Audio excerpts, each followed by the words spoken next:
Hai, Assalamualaikum warahmatullahi wabarakatuh dan salam sejahtera. Selamat bertemu sekali lagi di dalam ruang Sembang Santai Geologi bersama saya Dr. Hamzah Muhammad, mantan Profesor Geologi, melalui channel Cinta Risa. Setiap bidang kerjaya mempunyai sifat-sifatnya yang tertentu atau yang tersendiri. Sebagai contoh, seorang ahli jurutera tentu kerjanya berbeza sifat dengan seorang pengamal undang-undang. Untuk cemerlang di dalam satu bidang kerjaya, seharusnya pengamalnya mempunyai sifat dan ciri-ciri tertentu sesuai dengan kerjaya tersebut. Dalam video ini saya akan cuba tunjukkan secara ringkas ciri-ciri yang patut ada pada seorang ahli geologi atau geologis.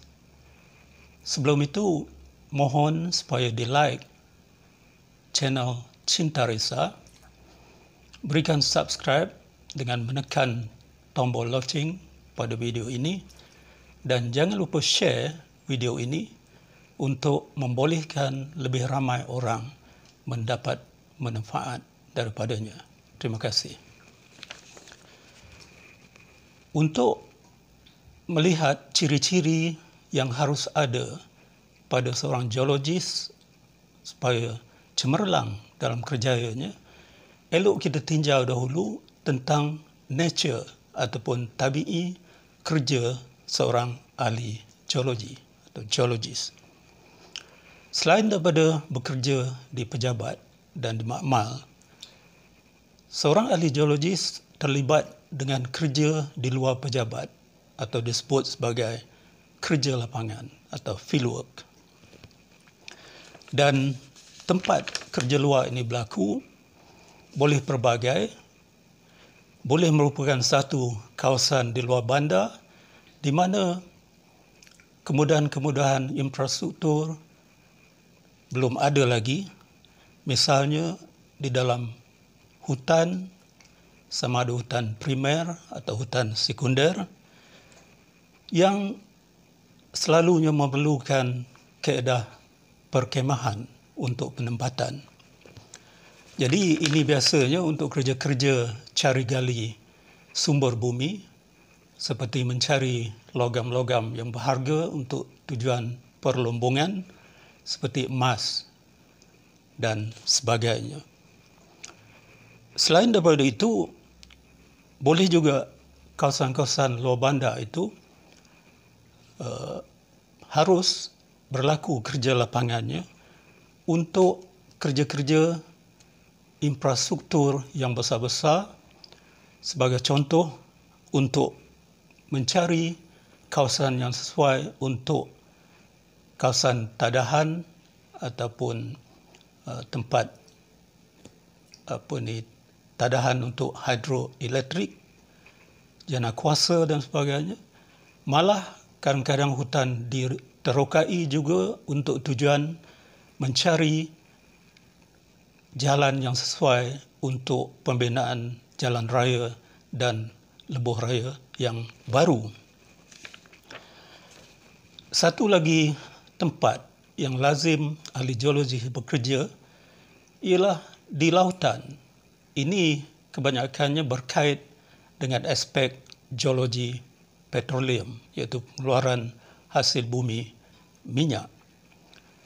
Jadi seharusnya ahli geologis dalam keadaan kerjanya berani untuk berada di lautan, kerana kadang-kadang berada berminggu-minggu di atas kapal untuk melakukan survey seismik, iaitu satu proses untuk menentukan bentuk dan struktur di bawah lautan. Jangan lupa seorang ahli geologis petroleum harus juga berani berada di atas pelantar minyak untuk satu tempoh yang lama. Jadi saya tunjukkan tadi dua contoh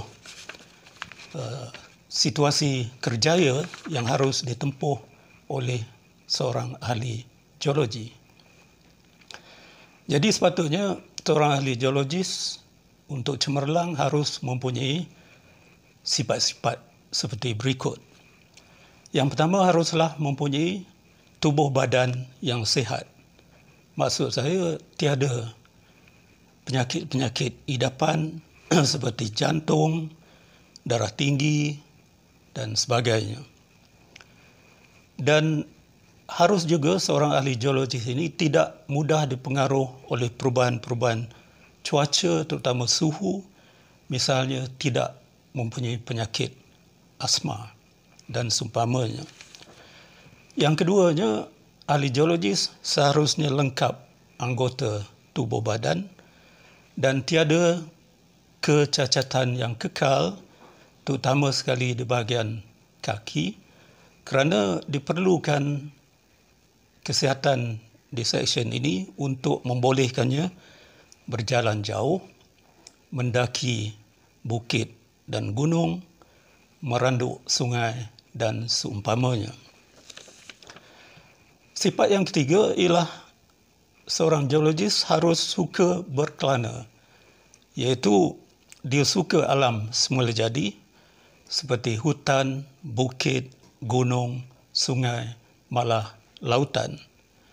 Dia juga seharusnya tidak homesick dan sanggup untuk berjauhan dengan keluarga ataupun orang-orang yang tersayang bagi tempoh yang agak lama. Malah semasa dilatih sebagai geologis di universiti-universiti pun, mereka sudah dilatih untuk berada di lapangan sekurang-kurangnya 40 hari di dalam tempoh mereka menyudahkan ijazah pertama misalnya. Sifat yang keempat, yang berikut, ialah harus geologis itu mempunyai sifat berani dan teguh semangat. Ini jelas saya ambil contoh misalnya untuk seorang yang terlibat dengan petroleum ini.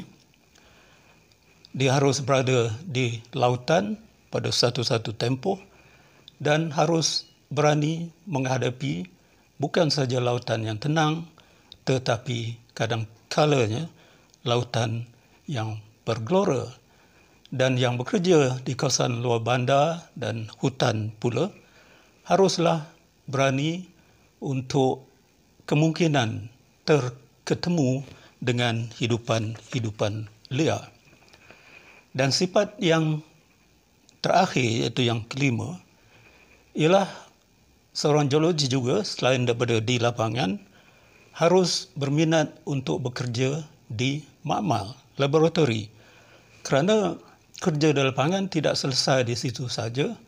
Semua sampel-sampel yang dibawa dari lapangan harus dianalisis, dikaji di dalam makmal untuk mendapatkan sesuatu keputusan.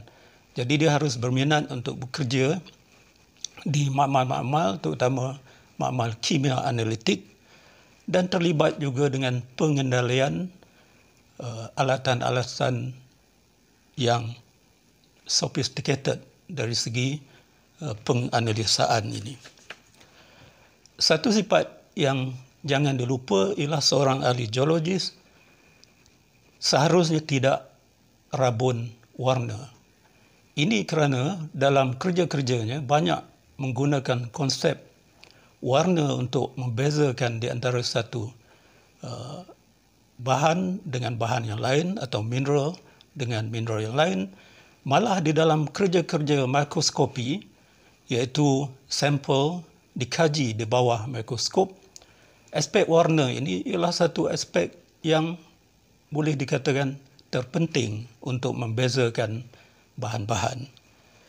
Jadi itu saja yang dapat saya huraikan tentang ciri-ciri yang harus ada pada seorang geologis untuk membolehkan dia cemerlang dalam kerjayanya.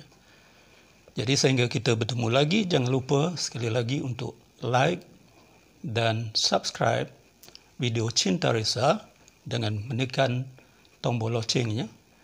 Dan jangan lupa juga untuk share video ini supaya lebih ramai orang mendapat manfaat daripadanya. Sekian saja, sehingga kita berjumpa lagi. Bye.